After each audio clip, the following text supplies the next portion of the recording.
Welcome back into the Sports Source. This segment brought to you by Parkside Cabin Rentals. We are already past the 4th of July. Fall is fast approaching. We're only about a month from fall camp starting for Tennessee. Then you get winter on the way. Whatever the season, do yourself a favor and gift yourself a getaway to the Great Smoky Mountains. Prepare right now. Go ahead and book that thing for end of July, for August, for October, for December. No one in Sevier County has more options, more layouts, more spectacular cabins than Parkside Cabin Rentals. Book online today, parksidecabinrentals.com. All right, going to make this a quick segment because we've gone over for like 15 straight here. We're less than a month away from the start of the football season in terms of fall camp getting underway, as I mentioned. So I want to go ahead and jump ahead. Let's do some predictions here. In terms of, and I didn't give you any instructions or anything, it's just any predictions you want to make. What do you think? Let's say we're in the first week of December after the SEC championship game. I guess it'd be second week of December. What will we be looking back and talking about that happened in the SEC this year? Will West, I start with you. I think it's going to be bad coordinator hires or mistakes when it came to coordinator hires. I think Mississippi State's made a mistake getting away from the air raid and becoming more balanced. I think Alabama hiring the 49th ranked offensive coordinator from the 49th ranked offense in the nation last year is going to end up making them just a little bit worse. I think that Georgia going to Mike Bobo. I think that's a huge mistake, and I don't think Petrino and Jimbo Fisher are going to work out. So I think you have at least 4 that people are going to look at and at least question those offensive coordinator hires, and those teams take a small step back.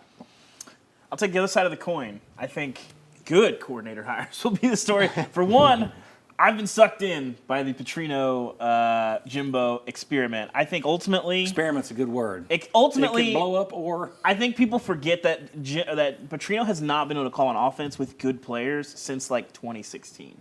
And I think A&M, when you look at Connor Wegman, Evan Stewart, they have added a ton of guys. Their offensive line is coming back. You got to love what you see from him. And then, of course, Liam Cohen coming back to Kentucky. I think those two guys are going to have a huge impact on the fall. So you're looking at the biggest stories. I think those two guys have some really breakthrough seasons in Lexington and College Station. Glass half full, he likes the good coordinator hires. Glass half empty, he says the bad coordinator hires are going to be the talk of the town. Well, any predictions, guys? I think we're going to be talking about, as usual, the national championship contenders or non-contenders. And in this case, that's going to be, can anybody beat Georgia? Because we've not seen three-peats in college football a whole lot. So can anybody take down Georgia with that easy schedule that we talked about they're playing this year? And is the Bama run finally starting to end? I think that's the one thing we're going to be talking about that's maybe going to surprise some people. It might only be a 2-loss regular season, but if a 2-loss regular season is the reality, that knocks them out of the national title picture again. It's going to start to bring some questions.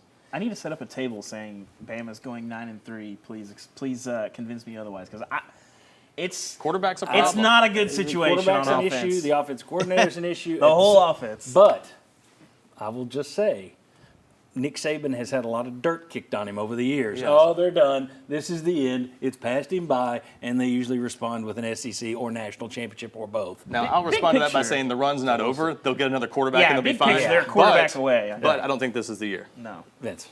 I think we're going to talk about the head coaches like we typically do.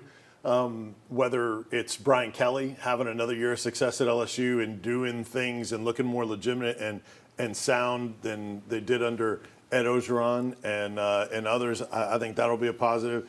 And then, obviously, Lane, you're going to see Lane Kiffin, I think, and Ole Miss have a good season. Josh Heupel continuing to have Tennessee in the top 4 in the SEC, and obviously what Georgia's going to do. I think you're going to see some positivity from the head coaching hires and the head coaches in this league still being pretty elite. All right, very good. I tell you what, that's good. I didn't give you guys instructions, so I didn't get back exactly what I expected, which is cool. Just means I can save what I expected for another segment next week.